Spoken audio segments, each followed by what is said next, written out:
Halo, nama saya Olivia Jen Orlen dan di sini saya mau menjelaskan materi kelas keamanan internasional dari minggu pertama sampai minggu ke-6. Jadi keamanan dalam hubungan internasional itu merupakan suatu hal yang sangat penting untuk dipahami. Khususnya keamanan nasional. Keamanan nasional sendiri itu mengacu pada situasi atau keadaan di mana unsur pokok pembentuk suatu negara seperti kedaulatan negara, wilayah, kependudukan, ekonomi, dan sistem konstitusi serta nilai-nilai hakiki yang dianut negara tersebut agar dapat terjamin eksistensinya dan dapat menjalankan fungsi sesuai tujuannya tanpa adanya gangguan atau ancaman dari pihak manapun, pihak luar atau pihak negara lain. Sedangkan kalau keamanan internasional itu keamanan yang dilihat sebagai situasi dan kondisi yang ditentukan dalam interaksi dalam aktor-aktor internasional. Misalnya keamanan keamanan internasional dalam cara pandang realis. Di sini tuh disebutkan bahwa keamanan adalah negara dan struktur sistem internasional yang bersifat anarkis, sehingga dalam mengamankan kedaulatannya itu bisa dengan cara meningkatkan kemampuan militernya, memperkuat perbatasan wilayahnya dengan tentunya dengan didukung dengan kekuatan senjata yang dimiliki negara tersebut. Lalu dalam sudut pandang realis juga dijelaskan tentang seperti apa sih konsep moral, yaitu seperti keadilan yang diharapkan tuh keadilan ini bisa diterapkan dalam isu-isu internasional.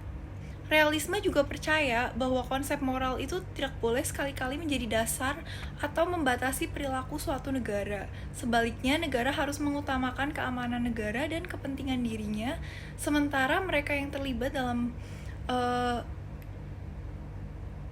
dan ketika mempelajari keamanan juga perlu diketahui apa itu keamanan nasional, dikarenakan sebelum terjun lebih dalam ke keamanan internasional, kita tuh harus tahu bagaimana negara itu sendiri membuat kebijakan tertentu serta melakukan tindakan untuk memberikan keamanan pada tingkat nasional sehingga masyarakat yang tinggal di negara tersebut itu merasa aman dan merasa kesejahteraannya tuh terjamin dengan kebijakan-kebijakan yang ada. Keamanan non-tradisional kini juga menjadi bagian dari keamanan negara-negara di seluruh dunia. Misalnya di Asia Pasifik, istilah ini tuh sering banget digunakan oleh komunitas kebijakan dan ditemukan dalam agenda pertemuan puncak antar regional dan pertemuan para menteri luar negeri serta menteri pertahanan dan ekonomi. Keamanan non-tradisional juga ditemukan dalam konferensi-konferensi yang diadakan oleh organisasi-organisasi internasional dan regional, lembaga-lembaga pembangunan, dan bank dalam diskusi-diskusi kelompok masyarakat seperti organisasi masyarakat. Namun, meskipun terdapat kesadaran yang lebih besar mengenai isu-isu keamanan non-tradisional ini, keamanan dan kesejahteraan masyarakat dan negara, konsepsi keamanan non-tradisional juga bisa mengacu pada pergeseran paradigma keamanan tradisional yang hanya fokus pada negara dan militer saja. Lalu hal ini tuh juga mencakup banyak wilayah, khususnya setelah pasca Perang Dingin. Jadi pasca Perang Dingin ini muncul 3 teori perspektif, yaitu teori neorealisme, globalis, dan regionalisme. Di antara teori regionalisme dan globalis ini, kita perlu membedakan berdasarkan level of analysis. Nah, di sini tuh level of analysis itu menjadi hal yang penting untuk membedakan keduanya, karena di level of analysis ini kita perlu melihat level karakteristik security kompleks. Lalu globalisasi dan security.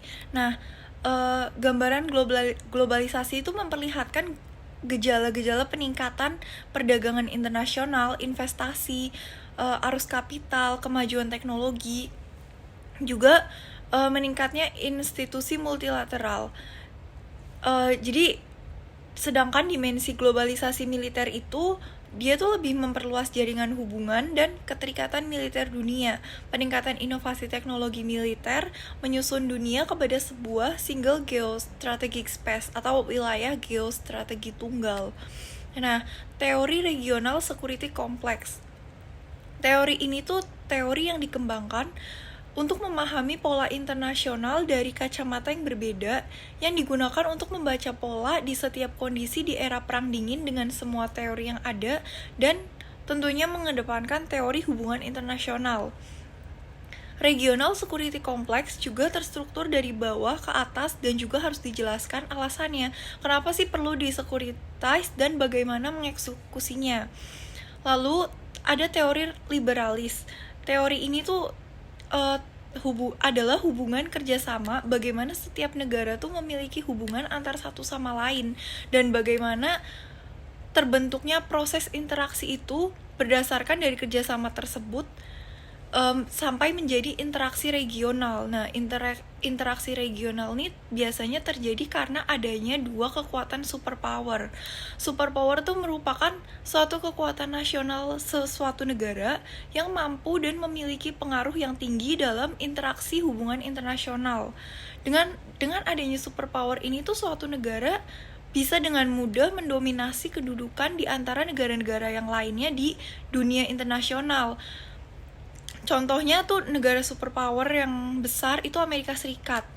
Nah, lalu ada teori regional security. Teori ini tuh dianggap penting dalam pendekatan keamanan di hubungan internasional karena pertama sebagai elemen pembentuk keamanan internasional ataupun konflik internasional. Lalu yang kedua, teori ini tuh sangat berhubungan dan mempengaruhi keamanan nasional negara yang terletak di dalam wilayah yang bersangkutan, misalnya seperti Uni Eropa atau ASEAN. Lalu ketiga, teori ini tuh berfungsi untuk membantu dalam menganalisa keberlangsungan suatu kawasan, yaitu kayak melepaskan secara historis mengapa suatu kawasan tersebut masih eksis dan kemungkinan upaya yang dapat dilakukan untuk mempertahankan keeksistensian kawasan atau wilayah tersebut. Region sendiri tuh diartikan sebagai sekumpulan negara dalam satu wilayah. Cuman walaupun kayak gini, kedekatan geografis aja tuh nggak cukup untuk menyatukan negara dalam satu kawasan, karena perlu juga didukung adanya kesamaan budaya, keterikatan sosial, dan sejarah yang sama.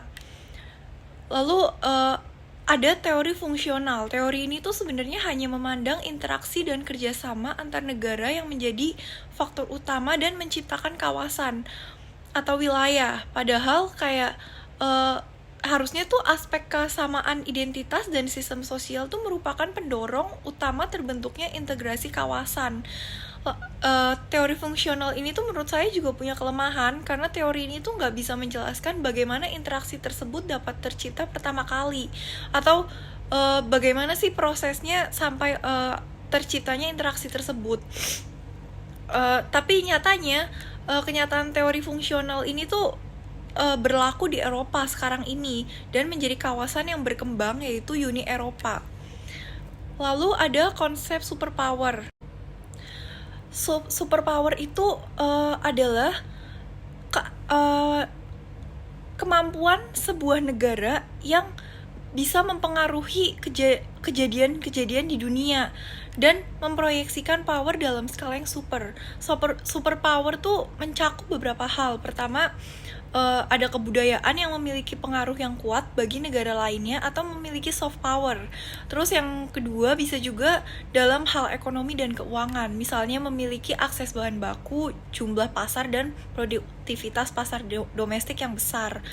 Lalu kayak bisa juga sebagai pemain utama pasar dunia atau dalam pasar keuangan global, serta tingkat inovasi dan kemampuan mengakumulasi modal atau aset-aset. Terus yang ketiga, superpower tuh juga bisa berpengaruh dalam hal demografis, dimana misalnya jumlah penduduk negara tersebut tuh besar atau negara yang besar, lalu negara tersebut tuh memiliki tingkat pendidikan yang maju, infrastruktur yang memadai, dan kemampuan ekonomi budaya yang dapat mengembangkan daerah di sekitarnya.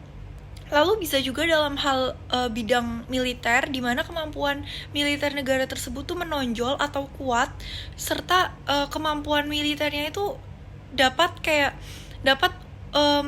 menundukkan negara lain, serta bisa juga dalam hal politik atau ideologi, sistem politiknya tuh dalam negara tersebut berjalan efektif dan mampu memobilisasi bahan baku serta dapat mempengaruhi kehidupan masyarakat nasional atau internasional.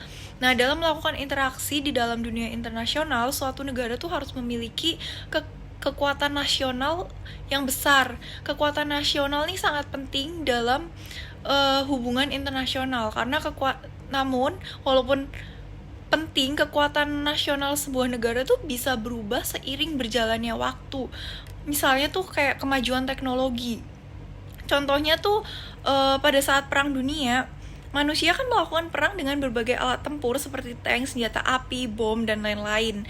Tapi sekarang seiring berkembangnya zaman dan teknologi, alat-alat tempur manusia sekarang tuh bisa juga terbuat dari chip dengan teknologi yang canggih untuk melakukan perang. Makanya suatu negara itu harus memiliki kekuatan nasional yang besar untuk mewujudkan cita-cita atau tujuan negara tersebut.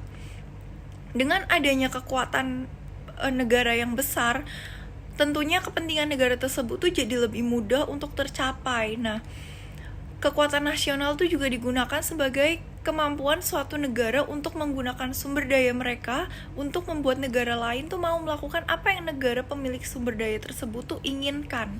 Lalu ada stabilitas keamanan internasional dari perspektif Marxis dan neo-Marxis. Nah, asumsi dasar dari pendekatan ini tuh pertama, dalam hubungan internasional, proses penyatuan human race dalam satu dinamika kapitalisme tuh dianggap sebagai driving force dalam tingkat interdependensi internasional. Marxisme tuh lebih berfokus pada aspek ekonomi dan materi, dan ekonomi tuh lebih penting dibandingkan dengan persoalan yang lain, sehingga studinya tuh hanya memfokuskan pada upaya peningkatan ekonomi saja.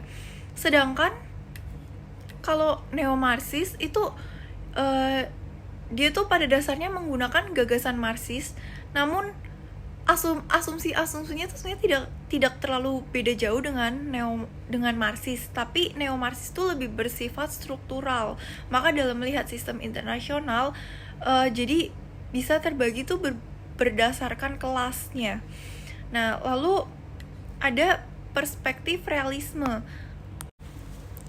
Lalu setelah itu ada perspektif realisme. Nah, jadi perspektif realisme itu dalam studi hubungan internasional menyatakan bahwa keamanan nasional itu merupakan sebuah kondisi yang terbebas dari ancaman militer atau kemampuan suatu negara untuk melindungi negara atau bangsanya dari serangan militer atau ancaman militer yang berasal dari lingkungan eksternal seperti misalnya dari negara lain. Lalu dampak cara berpikir perspektif realisme ini tuh adanya tuh terjadinya pengembangan kekuatan militer oleh pemerintah setempat di negara bersangkutan. Jadi negara tersebut tuh harus memperkuat kekuatan militer dan di perbatasan wilayahnya untuk mempertahankan kedaulatan negaranya dari ancaman eksternal.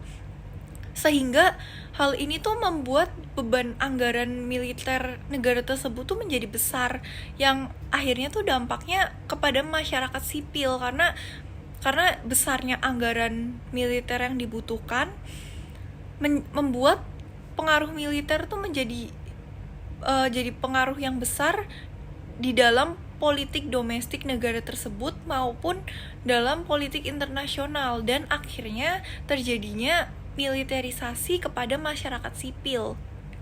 Lalu ada juga perspektif dari neorealisme. Nah, perspektif neorealisme ini tuh dia mengubah cara pandang tentang keamanan tradisional ke pemahaman baru yang disebut sebagai konsep keamanan non-tradisional atau keamanan non-konvensional. Jadi dalam konteks ini tuh keamanan udah tidak lagi diletakkan dalam kerangka high politics seperti militer atau power, kekuatan, namun keamanan di sini tuh dipandang sebagai masalah moral dan lebih mementingkan masalah moral dan kemanusiaan. Lalu ada region. Region tuh biasanya berdasarkan dari one state. Nah, setiap region tuh memiliki pengalaman yang berbeda-beda, sehingga biasanya mereka pun masing-masing dari mereka, setiap negara tuh memiliki perspektif yang berbeda-beda juga.